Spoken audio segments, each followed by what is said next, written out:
आज का ये एपिसोड शुरू करने से पहले एक छोटी सी बात। क्या आप भी अपना पॉडकास्ट बनाने की सोच रहे हैं? तो एंकर ट्राई कीजिए। ये पॉडकास्ट बनाने का सबसे आसान तरीका है। नंबर 1, ये फ्री है। नंबर 2, इसमें कई सारे ऐसे टूल्स हैं जो आपको अपने फोन और कंप्यूटर पर रिकॉर्ड और एडिट करने की फैसिलिटी देते हैं। नंबर 3, आप अपने पॉडकास्ट को डिस्ट्रीब्यूट भी कर सकते हैं, जिससे इसे स्पॉटिफाई और दूसरे प्लेटफॉर्म पर सुना जा सके। तो डाउनलोड कीजिए फ्री एंकर ऐप या विजिट कीजिए anchor.fm पर अपना पॉडकास्ट स्टार्ट करने के लिए। ये तो थी एक छोटी सी जानकारी, और अब शुरू करते हैं एपिसोड का सिलसिला। तो आज के एपिसोड में लीजिए सुनिए सूर्यकांत त्रिपाठी निराला के लिखे उपन्यास भीष्म का नवम परिच्छेद, भीष्म का अमित पराक्रम, मेरी यानी समीर गोस्वामी की आवाज में। इस तरह 7 दिन तक प्रलय की आग में लाखों वीर हत हो गए। महावीर भीष्म की चोटों से पांडव सेना थर्रा उठी। उधर दुर्योधन का भी धैर्य जाता रहा। भीमसेन का भयानक आक्रमण कौरवों के लिए असह्य हो गया। कौरवों की लाखों की तादाद में सेना काम आई। भीमसेन को कौरवगण साक्षात यम की तरह देखते थे। दुर्योधन के कई भाइयों को भीमसेन की भीषण मार से कूच कर जाना पड़ा। महावीर अभिमन्यु भी अपने ताऊ से कम न थे। केवल अर्जुन इस समर में उदास रहते थे। पांडवों के बलवीर्य पर दुर्योधन को बड़ी घबराहट हुई। विजय की आशा उसके हृदय से जाती रही। केवल पितामह की वीरता का स्मरण कर उसमें कुछ धैर्य रह गया था। 7वें दिन समर के समाप्त होने पर वो खिन्न भाव से पितामह के शिविर में गया और प्रणाम करके अपना क्षोभ प्रकट करने लगा। आंखों में आंसू आ गए, कंठावरोध हो गया। बड़े कष्ट से अपने को संभाल कर कहा, पितामह, आप संसार के सर्वश्रेष्ठ वीर हैं। शत्रुगण एक क्षण के लिए भी आपके सामने ठहर नहीं सकते। आप मेरे सहायक हैं। आपके रहते मैं समझता हूं कि इंद्रादि देवताओं के साथ तमाम सुरासुर मंडल को मैं परास्त कर सकता हूं। परंतु आपके रहते हुए भी मेरे कई भाइयों का निधन हो गया। पितामह, अब आप देर न कीजिए, शीघ्र ही पांडवों को परास्त कीजिए। आप पांडवों और सोमकों का निधन करके अपने सत्य की रक्षा कीजिए। अगर मेरे दुर्भाग्य से पांडवों का प्राणांत करते हुए आपको किसी प्रकार का संकोच हो रहा हो, तो आप महावीर कर्ण को आज्ञा दीजिए। वे अवश्य ही पांडवों को पराजित करेंगे। महाराज दुर्योधन की बातों से भीष्म को बड़ी चोट लगी। उनका शास्त्र वीर प्रबल ज्वालामुखी की तरह धधकने लगा, परंतु उनकी शक्ति अथाह थी। अपने मनोभावों को उन्होंने जाहिर नहीं होने दिया। धैर्यपूर्वक दुर्योधन को समझाते रहे। भीष्म ने कहा कि जब अकेले अर्जुन ने खांडव वन को जलवा दिया, तमाम देवता उनका कुछ न बिगाड़ सके। तब क्या तुम्हें पांडवों के पराक्रम की थाह न मिली थी? जब वन में तुम्हें गंधर्वों ने बांध लिया था और जिसके बल पर तुम इतना घमंड करते हो, वो कर्ण तुम्हें छोड़कर भाग गया था। भीम और अर्जुन ने तुम्हारी रक्षा की थी। उस समय तुम्हें क्या पांडवों के बल विक्रम का पता नहीं लगा था? जब तुम लोगों ने विराट पर चढ़ाई की थी और अकेले अर्जुन ने सब के छक्के छुड़ाए थे, तब क्या तुम्हारी समझ में नहीं आया था कि पांडव कैसे बलवान हैं? तुम अब भी नहीं समझते? साक्षात वासुदेव जिसके सहायक हैं, वो अर्जुन समर में दुर्जेय है। जिस तरह मृत्यु के समय लोगों को सब पीला नजर आता है, उसी तरह तुम्हें भी कुछ का कुछ दिखाई पड़ रहा है। तुम्हारा ज्ञान कहाँ है? लेकिन अगर तुम इतने बड़े आशावादी हो तो अच्छा है। कल तुम भी जी का हौसला पूरा करो और मैं भी कल अपनी शक्ति का परिचय दूंगा। कल का समर भारत के इतिहास में चिरस्मरणीय होगा। भीष्म कभी झूठ नहीं बोलते। दुर्योधन को विश्वास हो गया। वो आनंदपूर्वक अपने शिविर की ओर चला गया। इधर भीष्म अगले दिन समर क्षेत्र में उतरे। रह रहकर घायलों और विधवाओं का विलाप सुनाई दे रहा था। भीष्म अधीर हो गए, परंतु ईश्वर की इच्छा का वे समझते थे कि प्रतिरोध करना असंभव है। उधर वे प्रतिज्ञा कर चुके थे कि अगले दिन के महासमर में शत्रुओं का विनाश करेंगे। इसके लिए बड़ी देर तक मन ही मन चिंता करते रहे। सुबह को दोनों दल व्यूह रचना करके खड़े हो गए। दुर्योधन की आज्ञा से कई हजार रथी उस दिन भीष्म की मदद करने के लिए भेजे गए।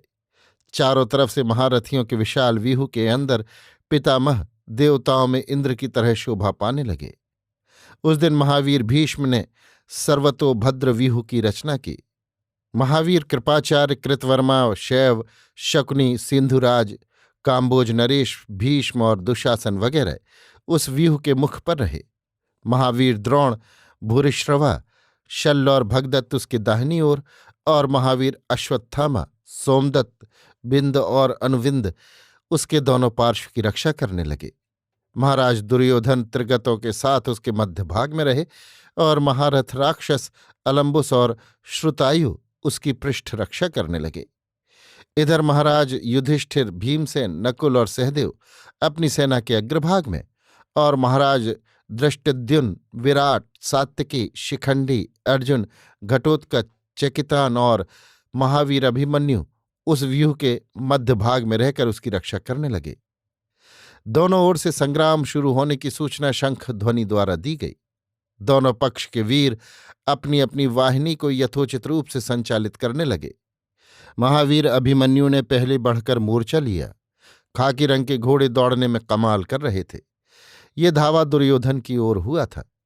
मेघों से अविश्राम गति से झरती हुई वारी धारा की तरह वीर बालक अभिमन्यु की बाण वर्षा हो रही थी।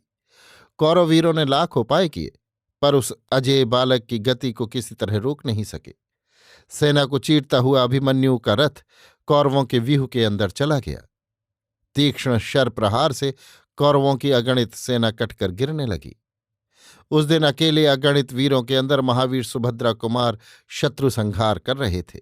उन्हें रोकने के लिए महावीर द्रोण, कृपाचार्य, अश्वत्थामा और जयद्रथ आए, पर कोई जरा देर भी सामने न ठहर सका। अकेले अभिमन्यु ने सबको मोहित कर दिया। लोग दंग रह गए। सब कहने लगे कि ये बालक अपने पिता से भी ज्यादा बलवान है। विजयी वीर अभिमन्यु बार बार शंख ध्वनि करते हुए अपने वीरों में उत्साह का संचार करने लगे। लड़ते लड़ते दोपहर हो गया। उस दिन भी अभिमन्यु और भीम ने कमाल की लड़ाई की। कौरवों की सेना तितर-बितर हो गई। चारों ओर से अपनी अपनी वाहिनी को सेनापतियों ने पुकारकर फिर शत्रु दल का सामना करने के लिए उत्साह दिया, परंतु सेना हिम्मत हार चुकी थी। मार खाते हुए सबके हौसले पस्त हो चुके थे। अपनी सेना का हाल देखकर भीष्म से न रहा गया। प्रलयकालीन शंकर की तरह उसका रूप भयंकर हो गया। आंखों से ज्वाला निकलने लगी। शरासन साधकर महावीर भीष्म शत्रु संहार के लिए तैयार हो गए। पहले महावीर सोमकों का सामना किया। तेज और चुभीले तीरों का सहना कठिन हो गया। भयंकर संग्राम होने लगा। एक साथ शत्रु पर पितामह ने 1,00,000 बाणों से प्रहार किया। बैल जैसे धान के खेत में घुसकर धानों का सत्यानाश करता है, उसी तरह महावीर भीष्म पांडवों की सेना को मर्दित करने लगे। शिखंडी, धृष्टद्युम्न, विराट और द्रुपद ने एक साथ भीष्म को आकर घेर लिया, परंतु महावीर पितामह के सामने टिक न सके। प्रहारों से शरीर जर्जर हो गया। सबकी देह से रुधिर की धारा बह चली। इसके बाद महावीर भीमसेन, युधिष्ठिर, द्रौपदी के 5 पुत्र सात्यकी आदि आए, परंतु पितामह के सामने जरा देर भी ठहर न सके। किसी का कवच कटा, किसी की ध्वजा, किसी का रथ चूर्ण हो गया, किसी के घोड़े मरे। सब की दशा शोचनीय हो गई। जान पड़ता है कि भीष्म ने आज साक्षात यमराज की मूर्ति का रूप धारण कर लिया है। रणक्षेत्र में रुधिर की नदी बह चली। वीर क्षत्रिय तैरकर नदी पार करते थे। कितने ही तो इस नदी को देखकर घबरा गए। उस महासंग्राम में बार बार भीष्म का सिंहनाद सुनाई पड़ रहा था। पांडव सेना के चेहरे उतर गए। भीष्म की लड़ाई देखकर कौरवों की दूनी छाती हो रही थी। उस रोज भीष्म की स्फूर्ति, शरसंधान की दक्षता देखकर बड़े बड़े वीरों की हिम्मत टूट गई। 12 बाण भीमसेन के, 9 सात्यकी के, 3 नकुल के और 7 सहदेव के लगे। युधिष्ठिर की बाहों में चोट आ गई।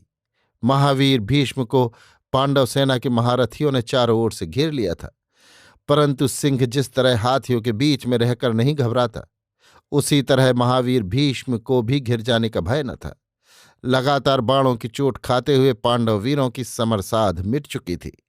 भीष्म से लड़कर विजय पाने की आशा जाती रही। सबके हाथ ढीले पड़ गए। किसी को हिम्मत नहीं पड़ती थी कि बढ़कर भीष्म का सामना करें। उनका प्रहार व्यर्थ न होता था। उनके तीरों को रोकने की शक्ति कवचों में न थी। मजबूत से मजबूत कवच को पार करके वे शत्रु का संहार करके ही छोड़ते थे। पांडवों के प्रायः सभी वीरों की बुरी दशा हो गई। सब वीर घायल हो गए। भागने की राह न मिलती थी। चारों ओर से शरजाल से सब घिर गए थे। भगवान वासुदेव से अपनी सेना की ये दशा न देखी गई। उन्होंने अर्जुन को उभाड़ने के अभिप्राय से कहा, अर्जुन, अब तुम्हारे युद्ध का अवसर आ गया है। जरा आंखें खोलकर देखो तो सही, कितनी सेना नष्ट हो चुकी। अब इस तरह मुंह में न पड़ो। वीर, याद करो अपनी प्रतिज्ञा को। विराट नगर में तुमने कहा था, भीष्म द्रोण आदि कौरवों का मैं संहार करूंगा। आज फिर क्यों तुम इस तरह ढीले पड़ रहे हो? आज अपनी प्रतिज्ञा पूरी करो। श्री कृष्ण ने अर्जुन को उभाड़ा तो, परंतु इनके जी में लड़ने का हौसला न पैदा हुआ। उस समय भी उनकी आंखों से शीतलता की छाया दूर न हुई थी। हृदय में कुटुंब प्रेम पूर्ण मात्रा में मौजूद था। धीमे स्वरों में उन्होंने कहा, अच्छा, तुम कहते हो तो ले चलो रथ। भीष्म के सामने तुम्हारी बात की रक्षा तो करनी ही है। महावीर अर्जुन का रथ देखते देखते भीष्म के सामने आ गया। धनंजय को आया देखकर युधिष्ठिर की सेना भीष्म के सामने से हट गई। अर्जुन को देखते ही भीष्म सिंहनाद करने लगे। साथ ही तीरों से तमाम दिग्मंडल समाच्छादित कर दिया। शरजाल के सिवा और कुछ भी न नजर आता था। वासुदेव निर्भय होकर भीष्म के शरों से आहत हुए घोड़ों को बढ़ाने लगे। भीष्म के वारों से बचकर रथ आगे बढ़ाना मुश्किल हो गया। श्रीकृष्ण मंडलावर्त से रथ को बढ़ाने लगे, परंतु चोटों से देह जर्जर हो गई। महावीर अर्जुन ने बड़ी चेष्टा की, परंतु भीष्म के अव्यर्थ बाणों को रोक न सके। श्रीकृष्ण और अर्जुन दोनों की देह कुसुमित किंशुक की तरह हो गई। कपड़े लोहुलोहान हो गए। इतने पर भी अर्जुन को तीखी चोट करने की इच्छा न हुई। उधर भीष्म के प्रखर प्रहार में कोई रुकावट न थी। पांडवों की सेना को छत्रभंग और अर्जुन को युद्ध से परांगमुख देखकर श्रीकृष्ण से न रहा गया। उन्होंने घोड़ों की जोत छोड़ दी और रथ से उतरकर एक पहिया उठा लिया और भीष्म को मारने के लिए बढ़ गए। क्रोध से आंखें लाल हो रही थीं। मुख से संघार की अखंड ज्योति निकल रही थी। योगेश्वर भगवान वासुदेव के क्रोध कंपित पदक्षेपों से पृथ्वी कांप उठी। कौरवों की सेना में खलबली मच गई। सब त्रस्त भाव से वो कराल मूर्ति निरीक्षण करने लगे। भीष्म की ओर उन्हें बढ़ते देखकर सब लोगों के मुख से एकाएक यही निकला कि भीष्म हत हो गए, अब किसी तरह भी नहीं बच सकते। वासुदेव को युद्ध के लिए आए हुए देखकर महावीर भीष्म भक्ति से विह्वल हो गए। आंखों से आनंद की धारा झरने लगी। हाथ जोड़कर कहने लगे, आओ प्रभु, मेरा संहार करो। मुझे आज तुमने प्रभुत सम्मान का अधिकारी कर दिया है। मुझ पर प्रहार करो, मैं तुम्हारा दास प्रस्तुत हूं। श्री कृष्ण के पीछे अर्जुन भी आ रहे थे। श्री कृष्ण को इस तरह भीष्म के संहार के लिए बढ़ते हुए देखकर उन्हें बड़ी लज्जा आई। उन्होंने श्री कृष्ण को पकड़ लिया, परंतु उस पकड़ी हुई हालत में भी अर्जुन को लेकर श्री कृष्ण 10 कदम बढ़ गए। तब हाथ जोड़कर अर्जुन पैरों पर गिर पड़े। कहा, श्री कृष्ण, मेरी लज्जा रखो। तुमने कहा था मैं युद्ध में अस्त्र धारण न करूंगा। तुम्हारी बात मिथ्या होगी। लौट चलो। संसार तुम्हें मिथ्यावादी कहेगा। तुम्हें कलंक की कालिमा लगे, ये मैं न सह सकूंगा। मैं शपथ पूर्वक कहता हूं, अब मैं पूरी शक्ति से युद्ध करूंगा।